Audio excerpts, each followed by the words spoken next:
Shalom Bracha, tous nos auditeurs ainsi que toutes nos auditrices. Eh bien, aujourd'hui nous allons parler des secrets de la Megillat Esther. Mais pour comprendre ces secrets, eh bien, nous allons poser 3 questions fondamentales sur la Megillat d'Esther. Première question, pourquoi la Megillah a-t-elle besoin de nous raconter toute l'histoire avec Vashti? A priori, l'histoire de Vashti n'est pas aussi importante qu'elle en a l'air.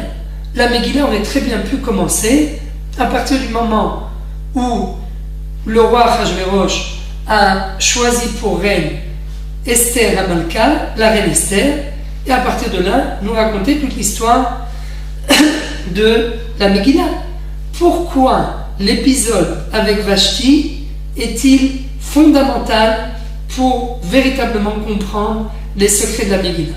Première question. Deuxième question, la Megillah nous raconte au début que Achashverosh s'adonne à des festivités qui dépassent l'entendement humain. Il l'organise pour ses propres sujets, pour ses propres serviteurs et tous les ministres de tous ces contrées, des festins qui vont durer Me'at Shmonim Yom, 180 jours, 6 mois de festivités. Imaginez-vous ce que c'est 6 mois. Ici, quand en Israël, l'État décide d'organiser Yom HaAtzmaut, c'est une journée, ça coûte des millions pour organiser ces festivités. Alors imaginez-vous 6 mois. Donc qu'est-ce que Achashverosh a-t-il besoin de prouver? Qu'est-ce qu'il cherche à travers toutes ces festivités?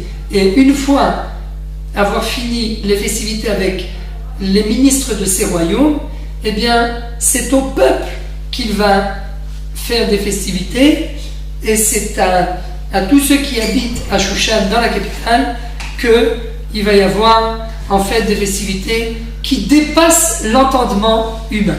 Donc c'est la deuxième question. Quel est le but d'Achashverosh à travers ces festivités? Troisième et dernière question, cette fois-ci, c'est pas ni sur la Megillah, ni sur Vashti, ni sur Achashverosh, mais c'est sur Esther. Pourquoi Esther ne dévoile pas d'où elle vient? En Esther omeret magedet et amma ve'et moladeta. Esther ne dévoile pas d'où elle vient, ni son peuple, ni sa patrie. Pourquoi Esther décide de cacher sa véritable identité? A priori, elle prend un risque, parce qu'elle aurait très bien pu, en tant que reine, en tant que celle qui est la plus proche de Achashverosh, elle aurait très bien pu au moins tenter de déjouer les plans de Haman. Mais au lieu de ça, qu'est-ce qu'elle fait?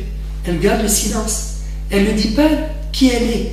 Elle attend la dernière minute pour enfin dévoiler à Achashverosh que le décret qu'Haman a décrété contre le peuple juif, eh bien, au bout du compte, n'est personne d'autre qu'elle-même, que son peuple. C'est en fait elle qui est poursuivie par ce décret. Et donc, la question qui se pose, c'est pourquoi Esther ne dévoile pas son identité. Alors, pour répondre à ces 3 questions, eh bien, nous allons formuler une seule et même réponse. Et vous verrez que cette réponse, Bezrat Hashem, va répondre aux 3 questions à la fois. La réponse est en fait, on peut la résumer en 2 mots. Hu Achashverosh.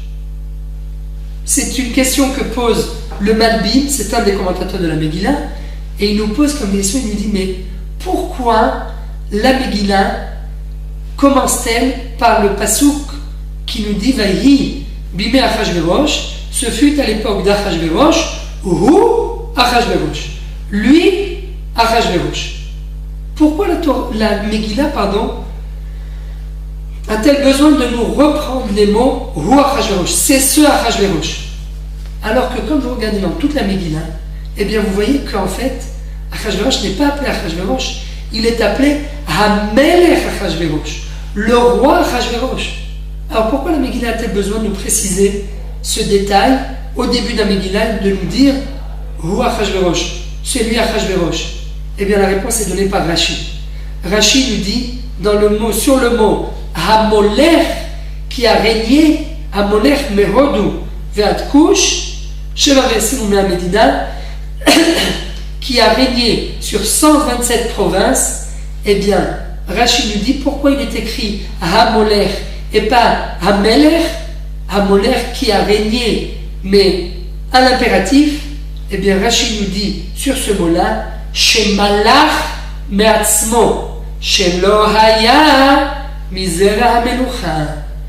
Car Achashverosh, eh bien, a pris le pouvoir de force, car il n'était pas issu d'une lignée royale.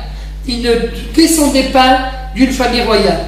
Et pour devenir roi dans tous les pays du monde, eh bien, il faut être issu d'une dynastie royale.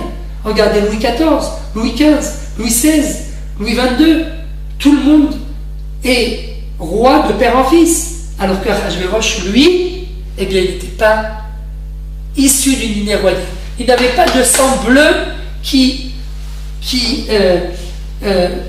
coulait dans ses veines. Mais alors, qui était ce Achashverosh? Où Achashverosh? Qui était-il? Eh bien, la Gemara dans Masechet Megillah nous raconte que ce même Achashverosh était l'écuyer du roi. Et qui était ce roi? Le roi était le père de Vashti.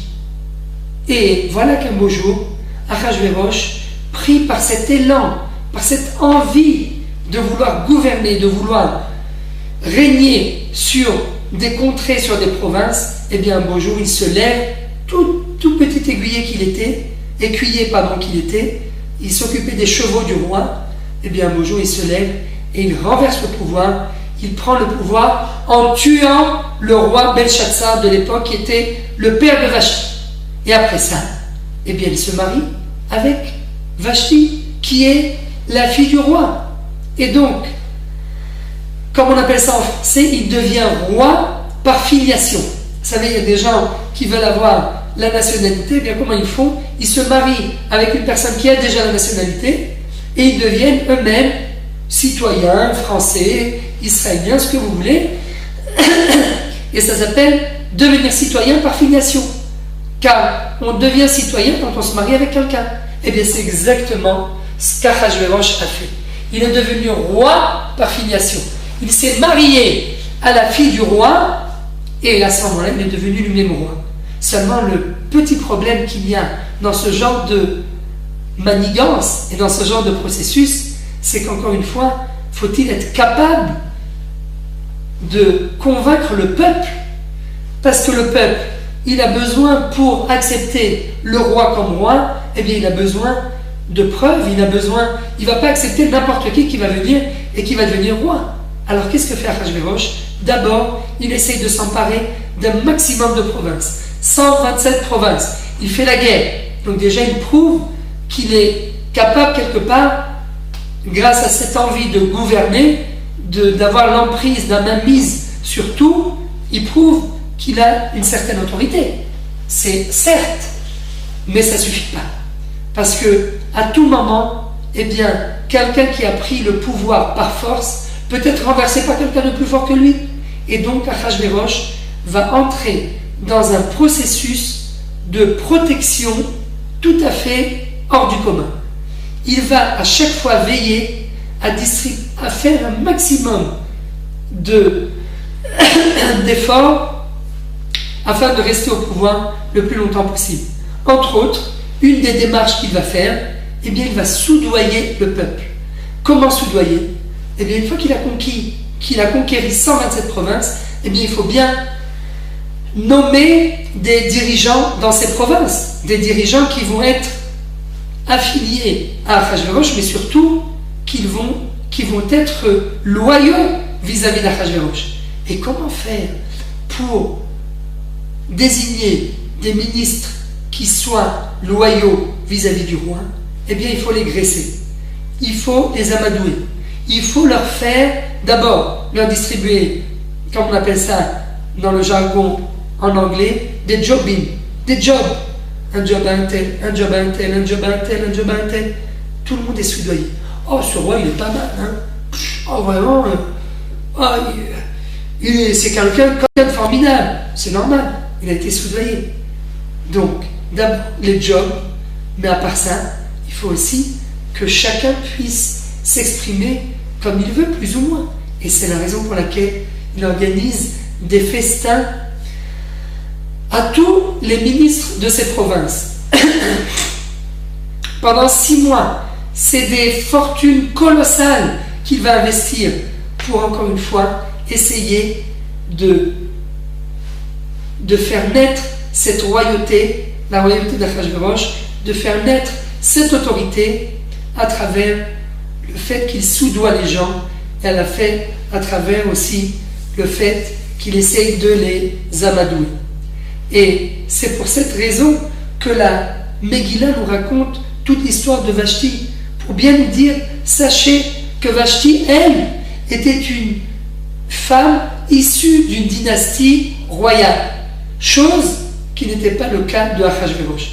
Et c'est pour cette raison qu'Achashverosh s'est marié avec Vashti, uniquement par intérêt, pour pouvoir devenir le roi. Seulement, dès que Vashti commence à dériver un petit peu, qu'elle oublie qu'elle a été mariée pour justement pouvoir permettre à Achashverosh de porter le titre de roi, eh bien là, automatiquement, elle doit être supprimée, car elle risque de remettre en cause l'autorité de Achashverosh. Et tout celui, peu importe qui il est, qu'il soit la reine, ou qu'il soit un ministre, ou à plus forte raison qu'il soit un sujet des 127 provinces d'Achashverosh, s'il risque de remettre en cause l'autorité d'Achashverosh, eh bien il doit tout de suite être éliminé.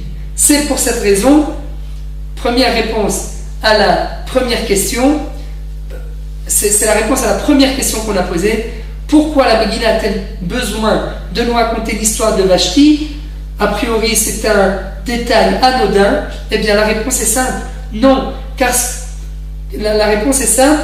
Si la Megillah nous raconte toute l'histoire de Vashti, c'est bien pour nous dire que Achashverosh s'est emparé du pouvoir de force, car il n'était pas issu d'une lignée royale. Et tout son titre royal, eh bien, il l'a eu grâce à Vashti. Et donc, à partir du moment où Vashti remet en cause l'autorité royale de Achashverosh parce qu'elle ne veut pas venir au festin auquel Achashverosh l'a gentiment convié, eh bien, elle remet en cause l'autorité du roi, et c'est la raison pour laquelle elle est éliminée. Et d'ailleurs, c'est le conseil que donne un des conseillers d'Achashverosh au roi. Il lui dit, c'est pas seulement l'ora kalam melech levado avta hamalka Vashti, ce n'est pas seulement l'autorité du roi que Vashti a remis en cause, mais c'est l'autorité de chacun des sujets du royaume qui a été remise en cause. Et donc, il ne reste qu'une seule solution, c'est d'éliminer Vashti. C'est aussi la raison, entre parenthèses, pour laquelle Achashverosh décide de transplanter la capitale royale de l'endroit où elle était à Shushan Abira.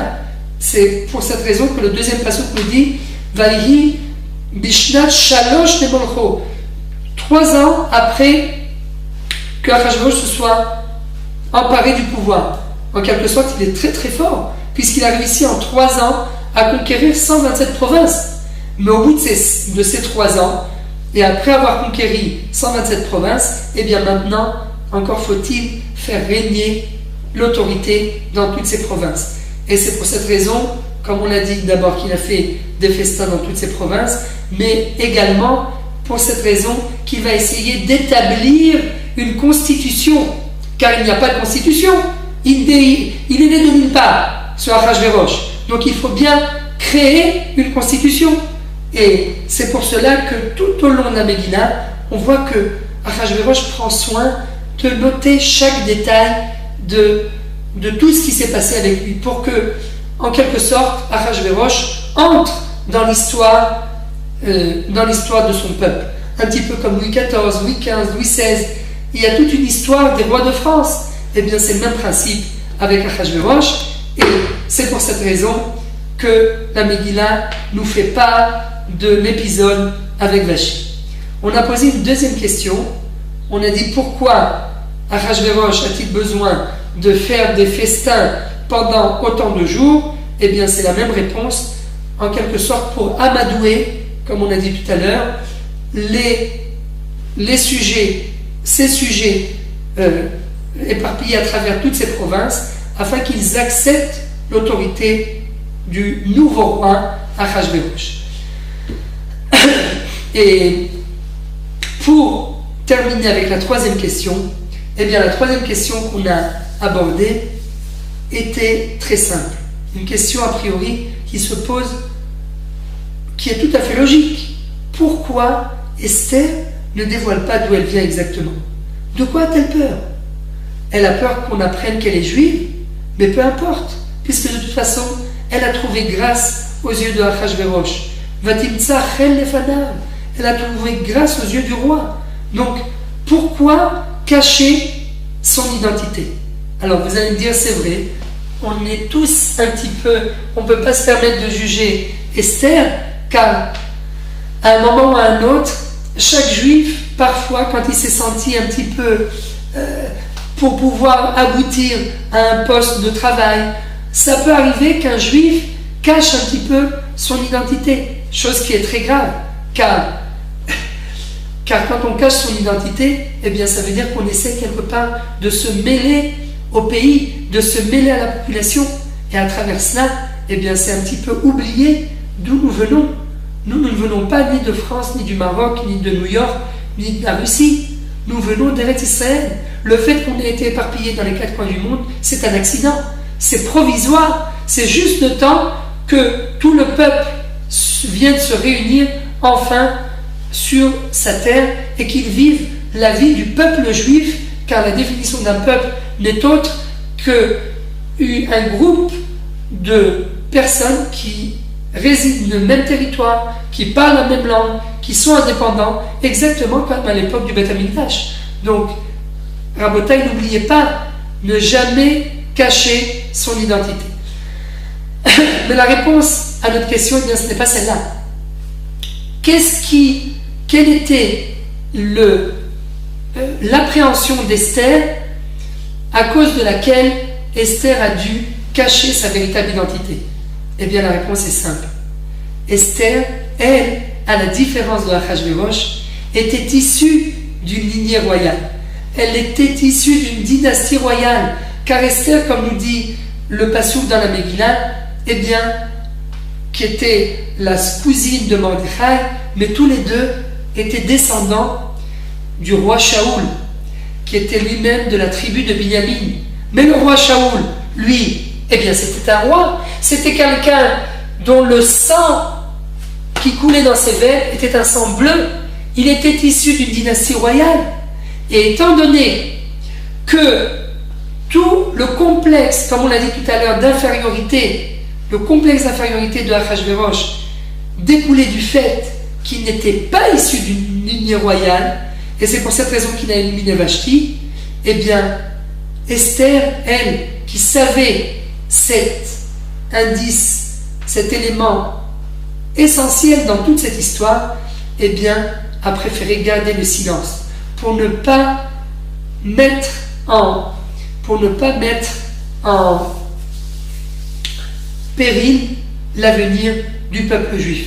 Elle a préféré garder le silence, elle s'est sacrifiée en quelque sorte, car en allant avec Achashverosh, eh bien, elle savait que même si la première fois elle l'a fait de mauvais cœur et que quelque part elle a été forcée à aller avec Achashverosh, eh bien les autres fois, eh bien elle l'a fait de son propre gré. Et quelque part, une femme mariée d'après le judaïsme, d'après la Torah, qui va avec quelqu'un d'autre de son propre gré, eh bien ne peut plus revenir avec son mari, surtout si la chose a été répandue. Tant que ce n'est pas répandu, on peut encore trouver une solution. Même si une femme a trompé son mari, on peut toujours trouver une solution si ça a été fait chas v'shalom, si ça a été fait de façon secrète. Mais dans notre cas, dans le cas de la Megillah, eh bien, tout le monde savait que Esther était la reine du roi, était la femme du roi. Et donc, quelque part, elle a été prête à sacrifier sa vie, tout ça pour sauver le peuple juif. Donc, entre autres, elle a été jusqu'à tenir le silence et ne pas dévoiler sa véritable identité, pas seulement qu'elle est juive, parce que si elle dévoile son identité, eh bien, pas seulement qu'elle est juive, mais aussi qu'elle est issue d'une lignée royale. Tout ça pourquoi? Pour ne pas prendre le risque peut-être de remettre en cause l'autorité royale de Achashverosh. C'est toi le roi, Achashverosh, moi je suis reine uniquement par filiation, uniquement grâce à toi, mais le vrai roi c'est toi. Et là de cette façon-là, Achashverosh ne se sent pas menacé par quelqu'un d'autre, car c'est pour cette raison, rappelons-le, qu'il a éliminé Vashti, car Vashti ne voulait remettre en quelque sorte par sa simple présence, eh bien elle remettait en cause l'autorité royale d'Achashverosh. Et Esther en fait ne veut pas refaire la même erreur que Vashti. Et c'est pour cela qu'elle préfère garder le silence. C'est également pour cela qu'elle attend jusqu'à la dernière minute pour déjouer les plans de Haman. Et à partir de cela, on peut comprendre encore un indice, un élément de réponse dans la Megillah d'Esther. La raison pour laquelle Achashverosh a été prêt d'exterminer tout le peuple juif, eh bien ce n'est rien d'autre, uniquement parce que, encore une fois, il craignait d'être menacé par un peuple qui se trouve éparpillé dans les 127 provinces, dans ses propres 127 provinces, et qui risque de remettre en cause l'autorité royale d'Achashverosh. Car si vous regardez bien l'argument que Achashverosh emploie quand il vient convaincre, l'argument que Haman emploie quand il vient essayer de convaincre Achashverosh, il lui dit Yeshno Am Echad, Mefuzar Umfurad, Ben Kol Medinot Malchutecha, Ve'et Date HaMelech Enam Osi. Les lois, il y a un peuple éparpillé parmi toutes les 127 provinces de Sa Majesté, et les lois du pays, ils ne font pas. Achashverosh entend qu'il y a un peuple qui n'accepte pas les lois du pays sur eux. Ça peut représenter une menace, ce qui est tout à fait faux d'ailleurs, puisque il n'y a jamais eu de peuple aussi patriote et aussi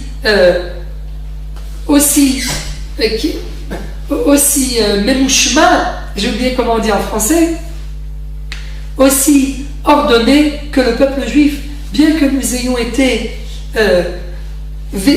ayons vécu parmi tant d'autres peuples, eh bien à aucun moment on n'a jamais remis en cause l'autorité du pays qui nous a accueillis. On a toujours été les meilleurs citoyens, on a toujours été à l'armée, on a toujours payé nos impôts, on a toujours fait même du zèle. C'est d'ailleurs pour ça qu'on a reçu une claque quand d'un seul coup il y a eu le décret de Haman ou le décret de Hitler de vouloir exterminer tout le peuple, car on a toujours été loyal vis-à-vis du pays qui nous a toujours accueillis. Mais Haman dit à Achashverosh, Ve'el HaMelech Shaveh Le'anicham, et donc il demande la rogue ve'la'abed et kol ha'yehudi nashim minar ve'adzaken taf ve'nashim beyom echad. Il faut exterminer ce peuple avant que Chas v'Shalom il s'empare du pays et qu'il fasse un retournement de situation, en quelque sorte qu'il prenne le pouvoir à la place du roi. Et c'est là où Achashverosh tout de suite, eh bien, il est convaincu qu'il faut éliminer ce peuple. C'est pas parce qu'il a quelque chose, c'est pas par racisme, mais c'est uniquement par crainte de voir son autorité remise en cause. Et encore une fois, comme on l'a dit depuis le début, puisque c'est l'idée principale qui traverse toute cette Megillah, le problème d'Achashverosh, eh bien, c'est son complexe d'infériorité. C'est parce qu'il n'est pas issu d'une famille royale qu'il craint à chaque fois d'être menacé par un tel ou un tel. À plus forte raison si c'est un peuple entier qui risque de remettre en cause son autorité. Et donc, c'est pour cela également que dès qu'il y a Biktal Vateresh, d'ailleurs, la chose n'est pas hors de toute logique, puisqu'il y a bien eu Bigtal Vateresh qui ont essayé de faire un coup d'État en renversant Achashverosh. Donc, quelque part, ils se sentent menacés à chaque minute. Et c'est pour cette raison que Achashverosh décide d'accepter la proposition de Haman et Chas v'Shalom d'exterminer tout le peuple juif. Et donc, ça répond à la question pourquoi Esther décide-t-elle de tenir le silence par rapport à son identité? Eh bien, pour ne surtout pas éveiller les soupçons d'Achashverosh et ne pas éveiller ce complexe d'infériorité en lui faisant prendre conscience que s'il est roi, encore une deuxième fois, eh bien ce n'est pas grâce à lui, mais c'est grâce à Esther elle-même, qui est elle-même issue d'une lignée royale. Tout ça pour vous dire quoi, Rabotai?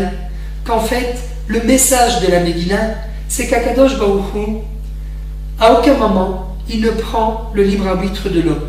Mais au contraire, il utilise à bon escient le libre arbitre d'un rachat, même d'un rachat, afin de faire aboutir le processus divin.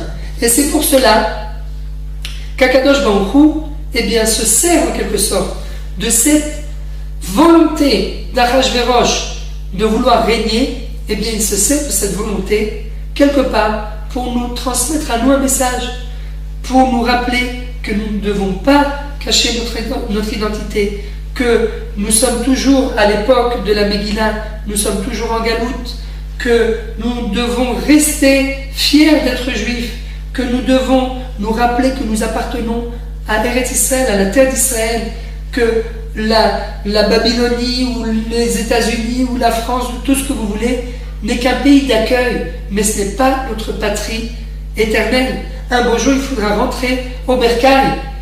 Mais Akadosh Baruch Hu se sert du Yetzer Hara, du mauvais penchant de Achashverosh, afin de faire aboutir son processus divin, afin de pouvoir nous redonner de nouveau la Torah, cette fois-ci de notre plein gré, car, comme nous enseignent nos Chachamim, Hadou Kiblou Abimé Achashverosh, à l'époque d'Achashverosh, le peuple juif est arrivé à un niveau de crainte de Dieu sincère.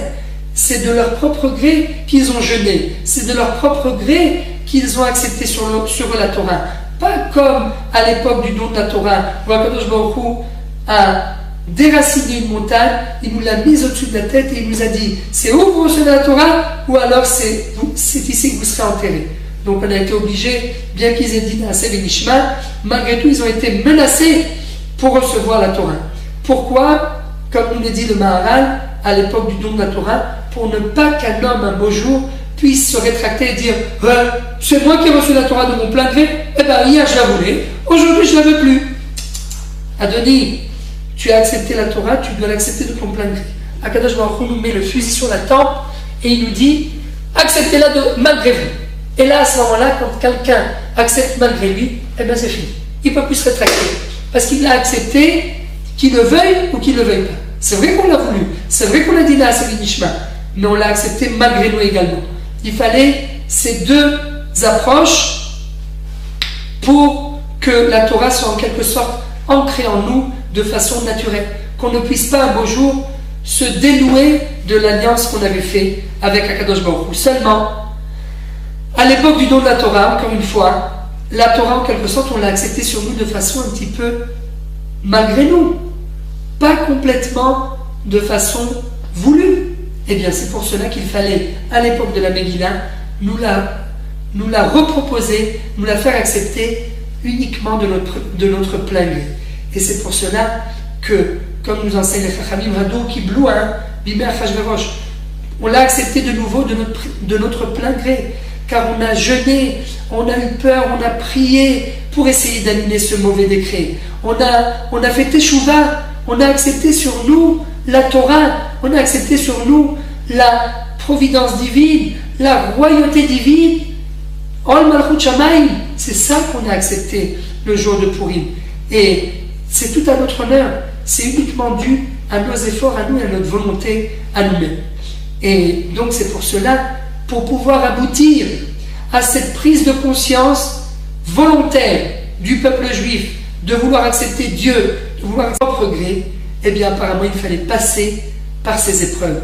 Il fallait passer par cette mauvaise volonté d'Achashverosh de vouloir régner sur tout le monde. Il fallait qu'on ait peur, quelque sorte, de ce mauvais décret pour pouvoir faire Teshuvah. Et c'est ça le message de la Megillah. Rabotai, n'ayez pas peur. Ne craignez ni l'Iran, ni l'Irak, ni Obama, ni tout ce que vous voulez. Il y a un seul maître dans le monde, c'est Akadosh Baruch Hu. Et Akadosh Baruch Hu nous enseigne à travers le message de la Megillah que même le mal est toujours au service de Dieu. Même le mal, Akadosh Baruch Hu va se servir de lui. Il va en quelque sorte, comme on dit chez nous, Drobeha, il va s'approprier ce mal pour en fait l'intégrer dans le processus divin. Et donc même le mal, un jour ou l'autre, sera au service d'Akadosh Baruch Hu. Même le mal sera au service du bien. Et c'est ça qu'il faut comprendre. Il faut toujours croire à cette leçon, la leçon de la Megillah, que le mal, un beau jour, doit disparaître. Et de quelle façon il va disparaître?